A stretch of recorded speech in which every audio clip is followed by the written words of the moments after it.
Some of my favorite games are cozy games, and even when I play games like World of Warcraft and Skyrim, I play them at a pretty slow and relaxing pace. In a lot of ways, Minecraft is no different, and that's exactly what I'm gonna do for my fellow server mates, because you and I are gonna be making a life sim in survival Minecraft. There's so much to talk about regarding this game, but I'm gonna process through the development slowly and break it down as we go. So I won't be talking about all the ideas, all the details today, but just enough to get us started so we aren't overwhelmed and don't risk screwing up the foundation of the game. We're gonna be starting as simple as we can possibly make it, then we'll go from there. This life sim game will grow to being a well-established town with adventures inside and outside the town limits. Hi, how you doing? It's really meant to slow the game down, the game being Minecraft, that is. I don't think it's really gonna be for everyone, but I think it's gonna be worth a shot. The core of this game is gonna revolve around villagers. Think like Animal Crossing and Stardew Valley, for instance. Those games are perfect examples on how I want the gameplay to feel and how I want the economy to run. The main progression of the game is gonna be through villagers and the trades that they have too. It's gonna be a really complex... I hear a zombie. Where are you? Harley. Oh, hey, I accidentally fell. Sorry. Oh my goodness. Okay, get me out of here. But like I was saying, the core of the game is going to be the villager trades. It's gonna get tricky trying to balance everything, and we'll get there when we get there. It won't be too far from now, but there will be a lot to work out, and I'm gonna need your help for that as well. It being a life sim, we will need a form of currency, and I believe that form of currency will be emeralds. I think it's perfect because it's something that you can get actually quite a few ways in Minecraft. You don't have to just mine it, but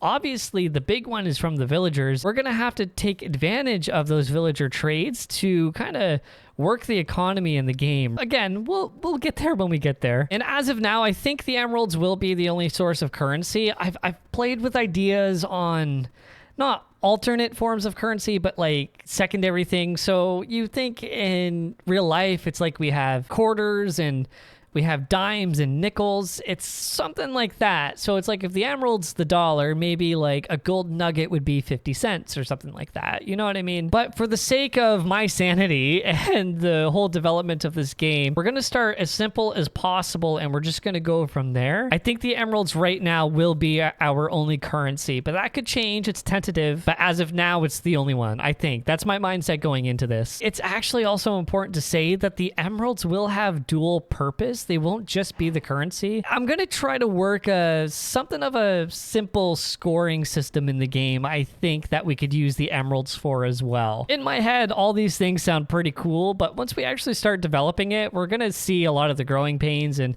how it's actually going to be working in reality, so we have a long way to go. So I know I brought up the currency system and I brought up the villagers.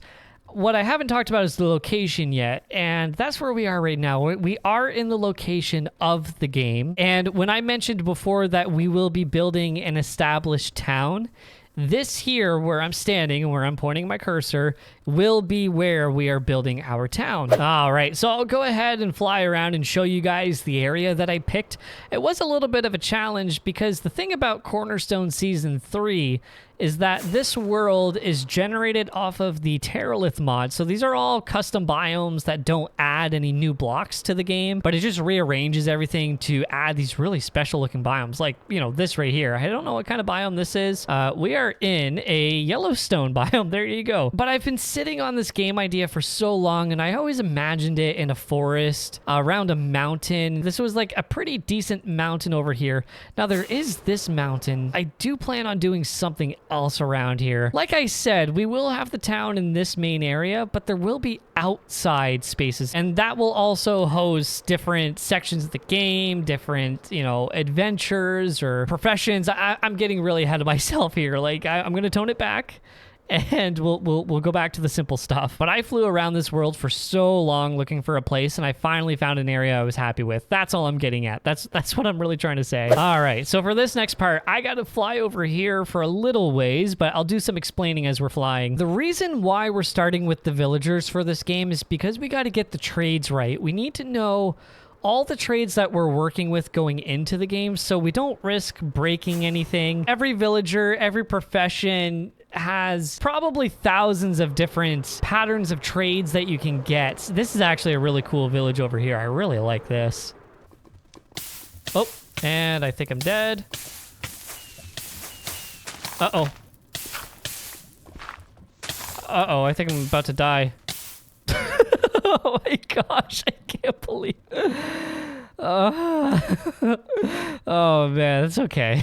We're gonna be okay. Well, that was unexpected. I am very good at Minecraft. I promise you all I am very good at Minecraft. If this is your first time ever watching a time off exclusive, I am great at Minecraft. Don't you worry about it. My knowledge of the game is infinite and my skills are unchained. All I need is to go back to my ender chest, grab some carrots. I do have an extra elytra, I think, in this. I do, but I don't have any more rockets. All right, well, I'll just grab a little bit of food and actually ender pearls. That will be nice. There we go. Okay, that should be enough to get us back there. Oh man, sorry about that, guys. Sorry about the little detour. So going back to the villager topic, I want all types of villager professions to be in the game, but I still have to find the balance between them all. And if I'm not careful, this game can be cheesed. I'm sure the game's gonna get cheesed no matter what. It's almost impossible to make it in a way where we can't have it, where people are gonna start maybe breaking things. That's why we're starting so small and working our way up, so we can try to catch as many things as possible. Now, what's really important with that village that I just died at is that it's really close to another village, and both of these villages are fairly close to the game, or the gaming area is what I should say. And it's really nice because one's a spruce village and the other one's a plains village, so we're gonna have two different types of villagers, like the actual like aesthetics. And I just realized that I gotta start hurrying because my stuff's gonna despawn. I totally forgot about stuff despawning. This never happens to me. This very rarely happens to me because I'm so good at the game, that is. But once I get up and I get my stuff back, I can fly over to the other village and show you where that one is too. And then the first step is to make some boats and bring these guys back. Hopefully I don't land in that lava again. I'm gonna be bringing these guys back. I don't know how many times I'm gonna say this. Where's my elytra? My elytra is somewhere around here. I'm sure it is. Yep, it's right there. Why is the most valuable thing that you lose when you die is always the last thing that you find? Does that happen to anyone else? So just for reference, you can see the other village here, and that one that we just died at and that we just flew from is right here. So they're in the same render distance from each other, which is really cool. So like I said, step number one is that we need to build some boats. And we got to get some guys back. Oh, I also want nitwits in the game too, just for aesthetic, because I want to fill the village. And I don't want to risk having villagers in the village and picking up professions that I don't want them to pick up. But I don't really know how they work. Like, can you breed them? Do they spawn naturally? I'm not too sure. Can you breed two villagers and it has a chance of becoming a nitwit? I got to do more research on that, unless you guys can help me. All right, and we'll build a spruce boat just like that. That's kind of cool. And hey, you want to go? Oh, hey, I didn't mean to do that. Here, come here. Aha, perfect. All right, now we got some sailing to do. All right, just like this.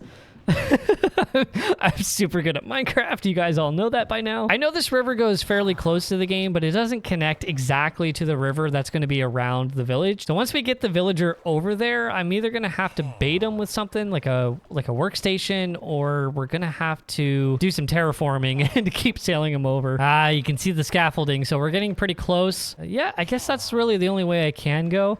I just don't know when this river stops. So I need to get a good idea on how close we can actually get it. I'm just trying to get an idea on how much more work I have to do here. This is still only my first villager. I still have, still got a little bit more work to do. Yeah, so I guess that's really about as close as we can get them. I'm gonna have to dig a tunnel or something because I would like to make a breeder around here. Try to keep it as central as possible. Maybe I'll just do it underground and dig some tunnels. But that's one villager down right there. I guess we got 3 more to go. So 1 more from that plains village and then 2 from the spruce village so we can get both types. Actually, I didn't see this before. Does this go anywhere? Oh my gosh. Not really. Not really, but that could be a start. That could be a start. All right, hello? Is there anybody up here? Any villagers? No? But that's not even a real... Oh, I thought that was supposed to be a bed. All right. Come with me. Aha. There we go. Okay, check out this trick. I hope this works.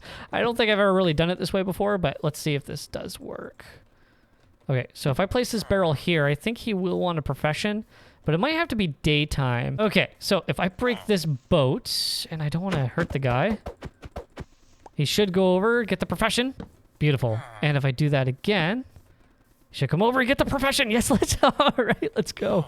Let's go. Let's go. Let's go. Zit. He's like hunting us through the grass. And I'll get my handy dandy boat ready. There we go. Perfect. So let's do that. And awesome. I think we just got to go over to this body of water. Gosh, this got annoying really quickly. I won't lie. Yay! We did it. So that's one spruce villager down. Then we got to go back for another. And then we'll be good for gathering villagers, I think, for the entirety of the game once we get 2 villager breeders going. I just realized if I leave these guys here in the water, do you think drowned can get them? Will they convert them to zombie villagers or drowned? Does it work that way? I don't know. Should probably be quick about this. And last and probably most least, I need one more villager, one of you guys. And we're gonna do the exact same thing that we did before, basically. You know, I feel like a lot of YouTubers often cut out all the stuff like this, all the struggles that Minecraft has to offer. But no, not this guy, not Time Off Drew. He gives you the exclusive, the authentic, and the most relatable Minecraft experience ever. Dying in lava? Check. Transporting villagers? Check. Okay, so I got the villager farm set up here. I AFK'd overnight, and I got quite a bit of villagers. I was really surprised that this thing worked as well as it did. I have the trading stations here on me too, so there's a little bit more work to do, but I think I got enough just to get us started. So like I said before, getting the villagers right is going to be the most important part of the game, and I can show you why in a little bit more detail, but first I just want to go over a couple things. Once we get these guys out and we have them assigned to their said workstations, I mean, I only got 2 of each right now. I can probably get a little bit more. But we will know a little bit later how many of which villagers we want. Hey, Jay. Because I think that there's going to be villagers that have more value than others. So say farmers. Farmers don't really give you like game-breaking trades, so I think we can get away with having enough farmers. Their trades are a little bit more dynamic, I think. So some villagers take wheat to get emeralds, and some villagers might take carrots and beetroots and stuff. So that gives us a little bit more wiggle room in terms of like farming. And then there's armorers that will trade you diamond armor for emeralds, and I think that might be a little game-breaking. We won't know until we get there for sure. We really need to make sure that we get these trades right. I can't stress that enough. We really have to make sure that they're right. I can't believe how well this worked too. I have about 20 beds here, and we have just about that, to the point where the villagers here with the professions, the farmers, they're trying to breed, but they're not breeding, and I think that's just because we don't have enough beds here right now. So we either add more beds or we start moving these villagers outward. Okay, I had to hop in this creative world here because I just can't do all the explaining, and I can't get my full thoughts out in the Cornerstone world right now. I built this thing a long time ago. This was kind of the first little concept of the game, of the life sim,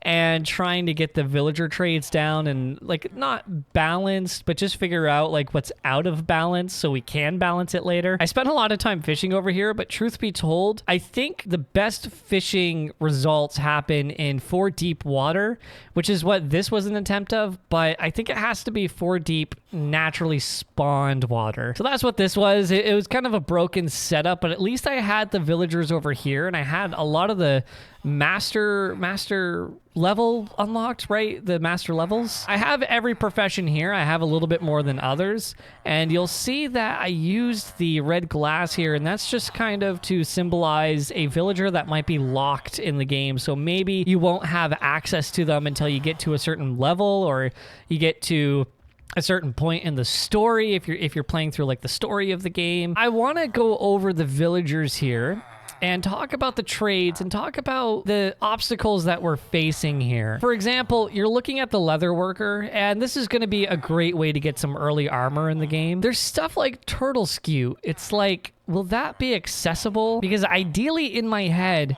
I want every item that's available in the trade, if it's something that you're trading to the villager, you get from the villager, I want it to be all accessible in the game. So turtle scutes, that's not really anything that people often think about when playing Minecraft and trading villagers and stuff like that. Maybe this is a sign that we're gonna have to have turtles in the game, and we should have a way to get their scute, because I don't want people to see trades and feel like that they can't get the trade when playing the game. So boats. This is an interesting one because I've been thinking about a no crafting rule in the game. And if you can't craft boats, how do you get them? Maybe they could appear in like loot chests if we have loot scattered around the world. Or maybe this is where the second currency comes into play. So you wouldn't want to buy a boat from a shop with an emerald so you can exchange it for another emerald. If you wanted to try to get a boat to get an emerald, maybe that second form of currency, like a gold ingot, would come into place. So you can use a gold ingot, spend it on a boat, and so it's ultimately going towards an emerald, which has more value. That's just something else that can be thought of, right? And I think 18 emeralds for a much better fishing rod, I think that's a great deal. I think that would be a great way for people to fish in the game and commit to it and grind to get a better fishing rod using the emeralds and going from there, right? Trying to progress through the game and improve the quality of life in your gaming experience. So the butcher's a little bit interesting too, because again, we have dried kelp, so that's where maybe the second currency will come into play. Maybe we can have a rule where if you see a berry bush, you're allowed to take the berries. I think the game will mostly be played as if it's adventure mode, so I don't want any block breaking. I don't want any block placement or anything like that. There might be some exceptions, but we'll get there. We'll get there is going to be the motto of this episode, trust me. An empty map, that could be kind of cool. Maybe there could be some use for that. You got paper trades, all kinds of stuff. It's like, how do you get the paper? I want you guys to get a good look at these trades and let me know your opinions as well. So a globe banner pattern, that's just aesthetic, I guess. I don't think that would really have any use. Banners itself, I don't think that would really have much use unless you want to use them to mark something on your map. That could be something. Maybe we can allow players to have the opportunity to get a world map. That would be kind of cool to navigate their way around. Farmers are the big ones, so I wanted to try to make sure that we weren't really... Okay, move. I'm trying to get the farmer behind you. So that's a beetroot. That's... Okay, so these guys are pretty much the same. Yeah, I think these guys are almost the same. That guy's got cake, though. That's kind of cool. And I guess that was it for farmer. Yeah, okay. I thought I had more farmers here, but maybe not. But we can play with the farmers and try to get more trades so we can get like potato trades and carrot trades and all that kind of good stuff. The cleric, I think, is kind of interesting. Rotten flesh. I was trying to make the world a little spawn-proof, but we could try to figure out a way to have rotten flesh available. Again, it could be sold, or if we find a natural spawner in the world, if we find like a dungeon underground in that area, then we could maybe make a little mini dungeon where people can go down and farm rotten flesh for emeralds. Maybe that's a possibility. That also could break the game. I don't know. Rabbit's foot. Are we gonna have rabbits in the game? Oh man. So I think when we do each, we're gonna need a lot of time with each villager when we're setting them up in the server. We're gonna have to try to tackle it one by one, so we're not moving too quickly and we're not doing things without thinking of everything. So these are the villagers here. I think I locked away. Yeah, these three. Again, great way to get armor, but it's just these trades here. I feel like people are gonna have diamond armor in no time. And it's not that it's necessarily a bad thing. It's just, I kind of want that to be a little bit more earned through progression in the game and not necessarily grinding per se. I don't know why I locked you away. Maybe it was the bow. Maybe I just didn't want people to have bows. Or trip hook. Maybe it was the tripwire hook. I don't know. Because I thought about using the tripwire as keys.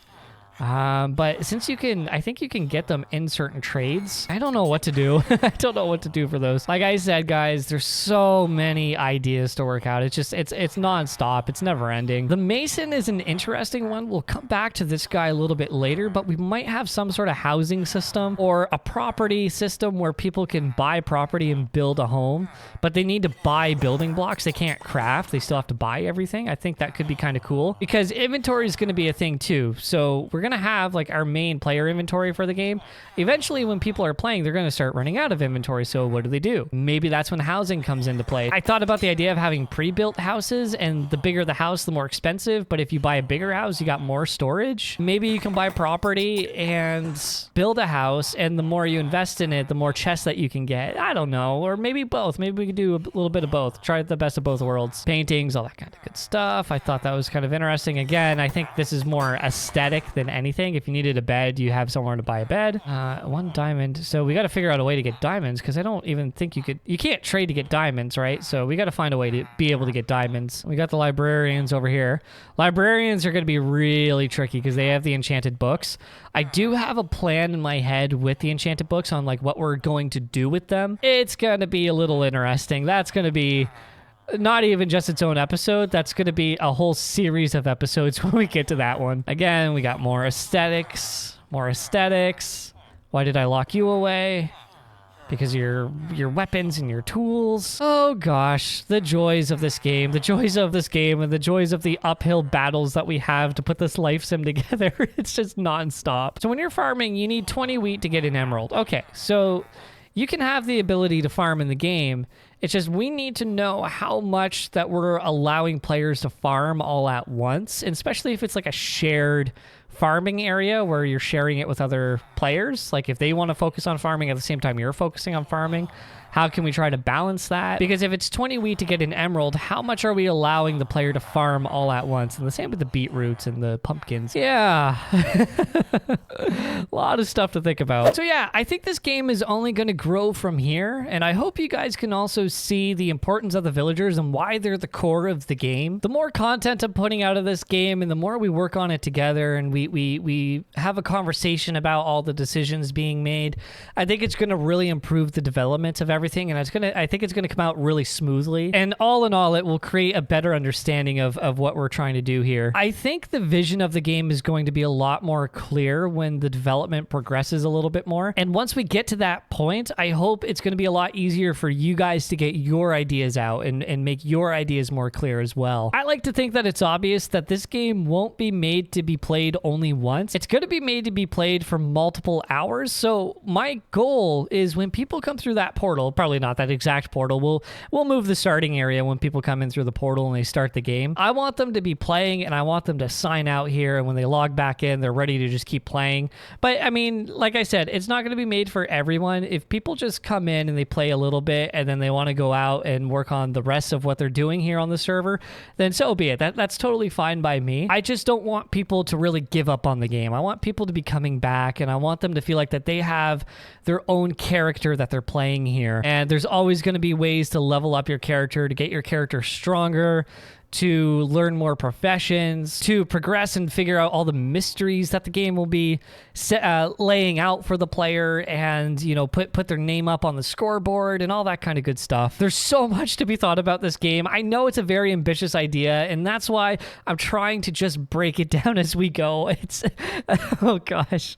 When I was writing the original notes for this, it was just all over the place. I had this idea, and thinking about this one thing made me think about another thing, and then I thought about, you know, like Stardew Valley and Animal Crossing, and then I started thinking about Zelda, like Breath of the Wild, and what elements we could take from that, and Elden Ring, and there's so many different inspirations. Oh, hi B, going into this game that I think it's going to be really cool. I think it's going to be really unique. I don't know of any Minecraft servers that have ever done something like this before. I thought it was kind of a neat idea. I just, when I've thought of other ways to play Minecraft and other server ideas, there was a lot of stuff that I thought about that I just didn't think could really be done. I think the easiest way for me to do it is just to do it in survival, and that's what this is. I know these are some deep thoughts, but I hope they're making sense to you guys, because at the end of the day, there's so many people that grind like there's no tomorrow in the game, and I just want to prove how cozy of a game Minecraft can really feel. Minecraft itself is already a chill game, but I just want to make Minecraft with a little bit more limitations. Well, guys, I really hope you like the idea of this game. I got a little bit more work to do with the villager trading, so when I come back on the next video, there's going to be an update, and I hope to hear all of your ideas on what you would like to see and what you wouldn't like to see for this game, and I'll see you for the next episode on Cornerstone Season 3.